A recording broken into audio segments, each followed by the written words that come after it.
definitely working, so let's close that window. Right, edit out the soundtrack there with in post-production. All right, hello, welcome. Thank you for joining. I am just getting various windows sorted out and then we'll get going. Okay, so I wanted to talk about our latest report, which is about the most commonly used marketing technology tools in the health tech and life sciences sector. So we've been researching this and I'm reporting here based on work that was done by my excellent colleague Madeline Saunders. This is her genius and my speaking. So by way of context, I run a marketing agency that does a lot of work in the health tech and life sciences sector. Recently, Begu.com, website and copy, logo, brand strategy, Doctor Care Anywhere, Health Hero in the UK, people like that. We do this kind of stuff for them. So I'm coming from that perspective. From a marketing technology perspective, we use HubSpot. We're a HubSpot partner, so there's a certain sort of built-in bias around that. I'll try and keep that in check because what we're trying to do here is do a census report on what's being used in the market. Couple of quick plugs before I get to the meat of the presentation. If you want to read the full report, you can download it from our website for free. There's the link. You'll be able to click on that in the PDF. We'll send it over to you later. Definitely worth having a look at the full report. There's a lot more insight there than I'm going to share in the next 15 or 20 minutes. If you would like me, and it will be me, to do a look at your marketing tech stack, your website, your marketing strategy generally, I would be delighted to do it. You can book that with me on articulatemarketing/meet, MEET. You can email me, matthew@articulatemarketing.com. When you look at the PDF, you can click on this and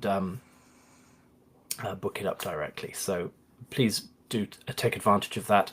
I'm very happy to do it and happy to have questions by email and so on. There are a number of webinars that are on related topics around conversion rate optimization, brands voice, HubSpot marketing automation, contact enrichment, and thought leadership. These are coming up over the next couple of months. I invite you to join me for those. There is a library of pre-recorded webinars on the website as well, all at articulatemarketing.com/webinars. So do take advantage of that. Right, so let's get to today's topic. I'm going to talk a little bit about the tools that we have identified people are using, talking about some of the trends we're seeing around privacy, around word content management system, CRMs and so on.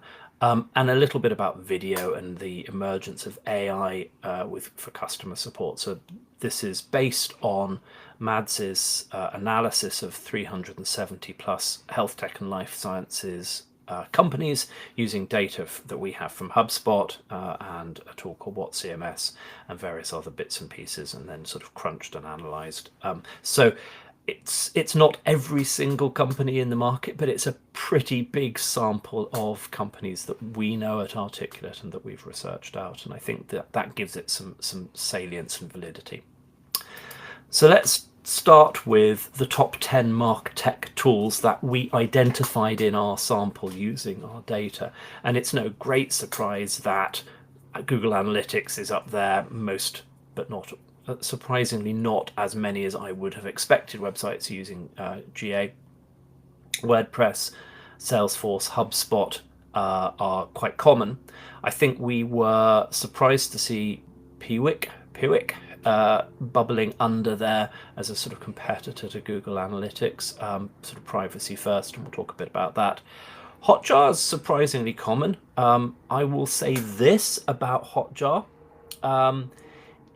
it has a very heavy footprint when you load it on a page, and typically people sort of set it and forget it, so they're capturing all this user data and user journey data, which is, if you use it and it's helpful and you're running experiments, incredibly insightful. But most people just capture the data, fatten up their website pages, and then don't do anything with it.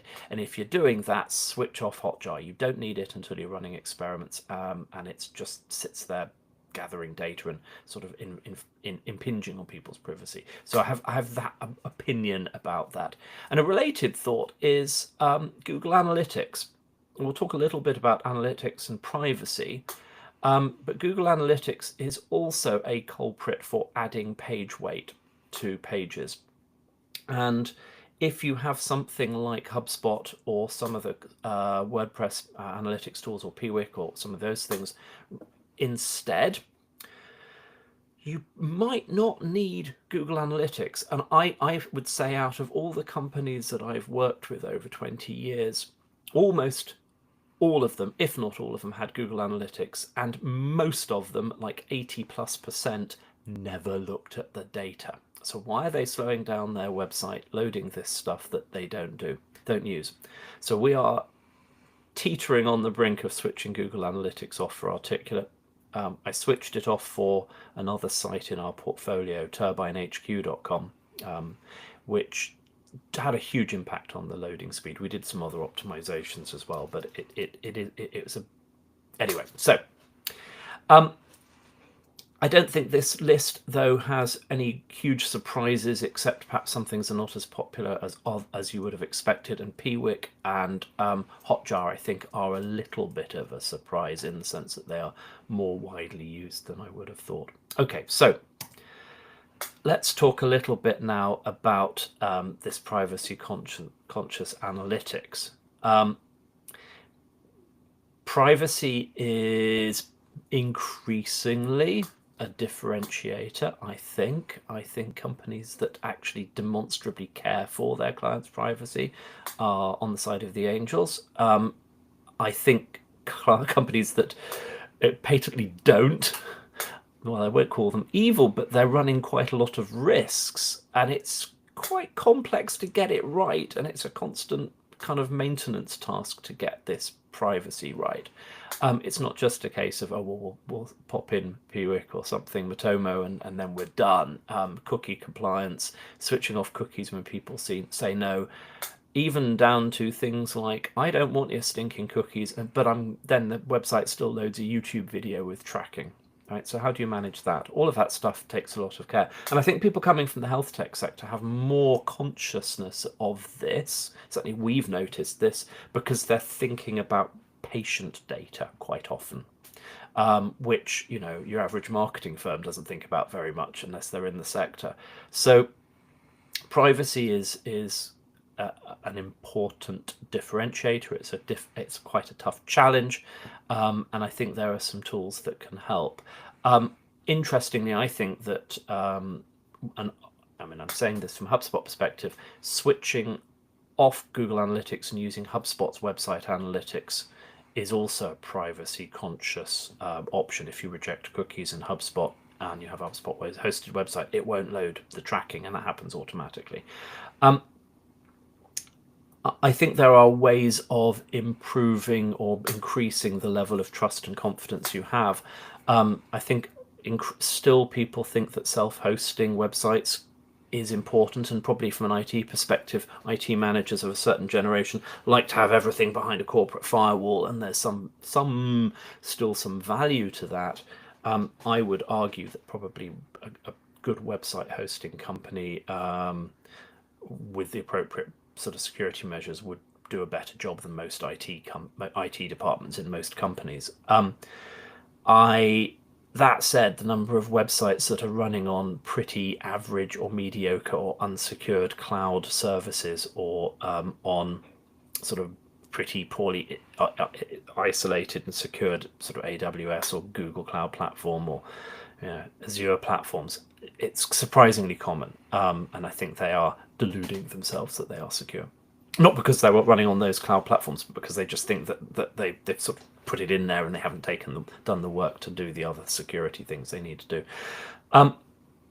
increasingly the use of AI across the whole marketing tech stack, I think, has significant privacy concerns. There are, for example, ChatGPT MCP connectors into HubSpot, and if you've got privacy data in HubSpot, private data, medical data in HubSpot, you have the potential of surfacing that to ChatGPT. And therefore, you're thinking about those sorts of regulations. Increasingly, a lot of customer support is done with AI. I think this is at the frontier of privacy right now, and I think there's a lot of thinking that needs to go on with it.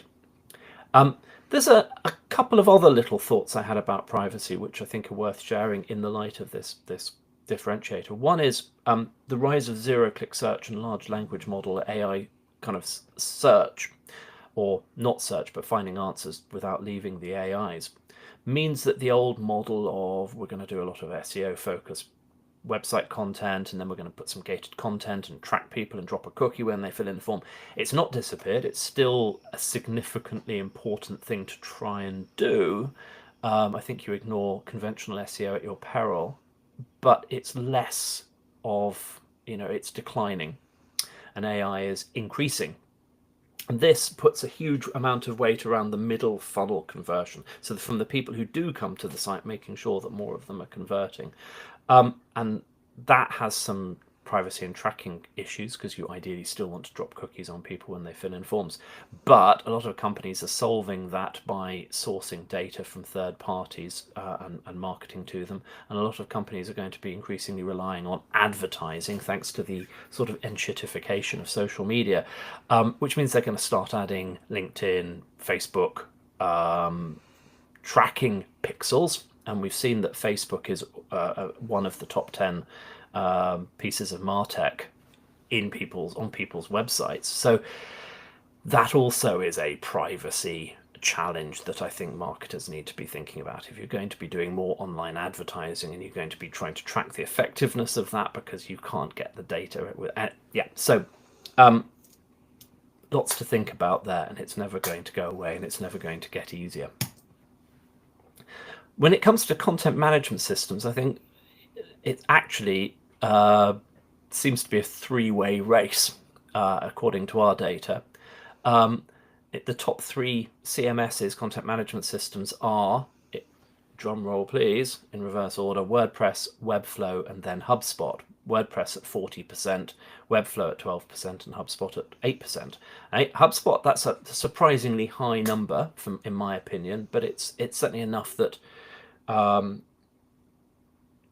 marketers and IT managers could say there are a lot of health tech companies out there also using HubSpot, therefore it's not necessarily out of our consideration. WordPress runs a lot of the internet and understandably is the sort of default choice for a lot of website work. Comes with its own challenges, not least the privacy one, where most WordPress websites have 8 to 15 plugins from different vendors. So you think you're getting WordPress and that's one security surface. You've actually got 8 to 15 security surfaces you have to validate and check and secure and lock down. Anyway, I have an opinion about Webflow. We have moved a number of people off WordPress sites and a number of people off Webflow sites onto HubSpot. A lot of the reasons people go with Webflow is either they think they're going to get a more designery effect from it because it's certainly designed forward, and good respect to them for that, or they think because it's a headless CMS, it's going to be faster. And invariably, the design might be okay and it might not be, but invariably the performance is not what one would wish. And I think the magic, it's a headless CMS, solves all our problems, is a canard, and you should avoid that. We certainly think that HubSpot's the right platform for marketing teams to be building websites in, because we build websites in HubSpot. So, cobblers love leather. But it is, there are some interesting arguments around that. The long tail of CMSs, all the other ones put together, still account for something like 40% of all websites, but there's just lots of them out there. So there's not an obvious number 4, number 5, number 6. So that's also an interesting observation. Okay, moving on. It won't come as a surprise to anybody that Salesforce is the dominant CRM out there in health tech land. Interestingly, here HubSpot is really biting at their ankles. 38% of the companies we analyzed had Salesforce, where they had a CRM. 35% had HubSpot. So 35%, 38%, really. And I think if you look at HubSpot's messaging now, they are positioning themselves as an upscale CRM solution for, larger companies. Oh, and we also do some marketing automation and some customer support and some other bits and pieces, and we also do websites. But it's definitely CRM led now, their messaging, and they are very aggressively going after these Salesforce companies. Typically, when we move people from Salesforce to HubSpot, or when we build a website and they need it to integrate with Salesforce, typically it's because the sales leadership used Salesforce for a long time and feel comfortable with it. It's also a little bit in like WordPress for websites. Nobody ever got fired for hiring IBM. It's the default dominant player. But it is interesting that HubSpot is catching up, and especially when it's integrated with other elements from HubSpot. So if people are using HubSpot for sales and marketing automation and website hosting, you end up with a sort of 1 + 1 = 4 type of scenario. Whereas I think Salesforce's integration, where they sort of Salesforce plus Pardot, and so on, they tend to be sort of slightly different, not quite neatly integrated, not quite the same user interface experience. But it definitely, for larger health tech companies, healthcare companies that have big ERP solutions or need kind of business processes embedded into Salesforce, Salesforce is still going to be the obvious choice, and you have to fight quite hard against that if you want to go with anything else. And hat tip to them. Next area of investigation in our analysis in Mads's work here was around conversion rate optimization. It's a surprisingly small number of companies that are actually using conversion rate optimization or user experience tools and understanding how people are actually engaging with their marketing technology. So tools like Hotjar, Unbounce, Crazy Egg, and there are a lot of other ones that you can use for different aspects of this. This was a real surprise to me. I would have thought that people would be paying more attention to things like A/B testing, number of pages per view, what people are looking at, how they move through websites, and so on. And there are lots of things in marketing you can't control. You really have no control over the surge of AI and people's AI adoption, or Google algorithm changes, or what your competitors are doing on their website. But you have 100% control over the loading speed of your website, the technical SEO compliance of your website, user experience on your website, how you present yourself, how you organize the navigation and the information architecture, the user journeys through the website, and all the content on the website. That's completely in your control. It might be you haven't got the budget to fix it or do it the way you want, but you can do it. And I came across a health tech company website in the last couple of weeks. I will keep their name out of it to protect their dignity. They had pages that took 14 plus seconds to load. The home page took about 14 seconds to load.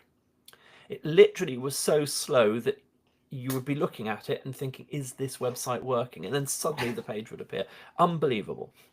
Half the pages, when we scanned it, had copy on that was difficult to read using Gunning Fog or Flesch Kincaid reading evaluation. So the content was difficult. So the pages load slowly, and then the content is hard to read. The last blog post on the site was a year old, and the next newest was 2 years old. So they published 2 pieces of content in 2 years. And the only conversion point on the website was the Contact Us page. There was no other lead capture that was discernible. And this is a 1,500 person company in the health tech sector. So, there's still a lot of companies have a lot of work to do over things that they can control. And these kinds of tools in the tech stack are really valuable for doing that.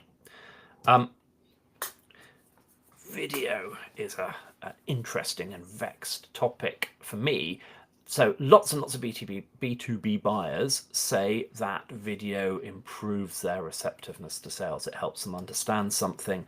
Certainly YouTube has a lot of reach, and if you, I mean, certainly this is being live streamed to YouTube right now, and it has some value for SEO and things. So nothing against video.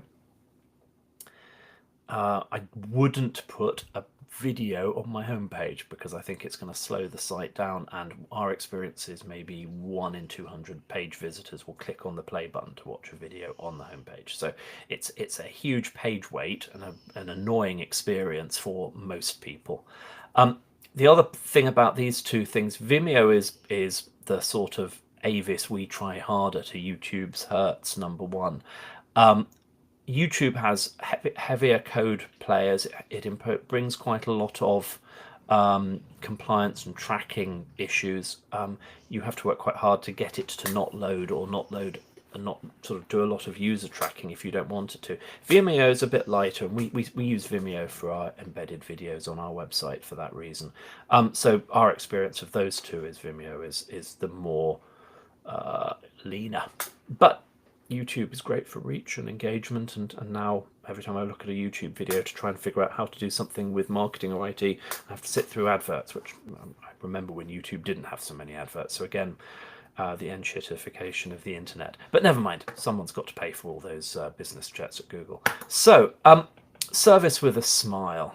This is the last slide on the deck, and it won't come as any surprise that Zendesk is the Salesforce of customer support. It's been around for a long time and it's very widely used. It has the same Salesforce-y like customization and sort of loyal user groups and user adoption. For the platforms that we run at Articulate, for turbinehq.com, we actually use Helpdesk. It's another B Corp site, and also adopting AI functionality.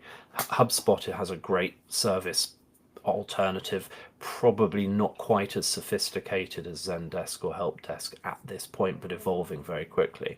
And we've helped companies that deploy that for their customers, Ecology being a good example.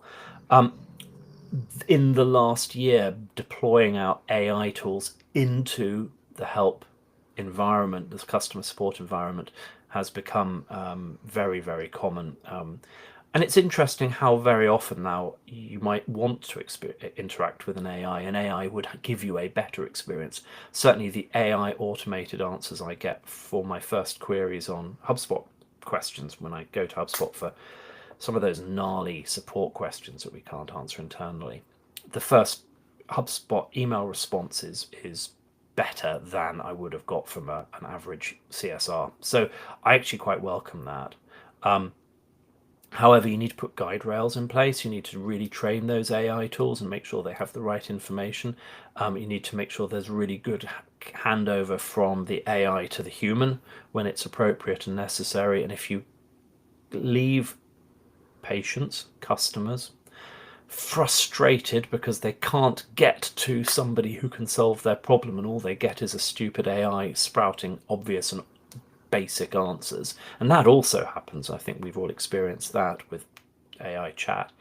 That can be deeply frustrating and corrosive for a brand. So this is an opportunity, I think, to free up human CSRs to do better support for the handful of, or for the smaller number of engagements that require human intervention, while giving most people faster, better answers from AI than they would have got from a first line customer support rep.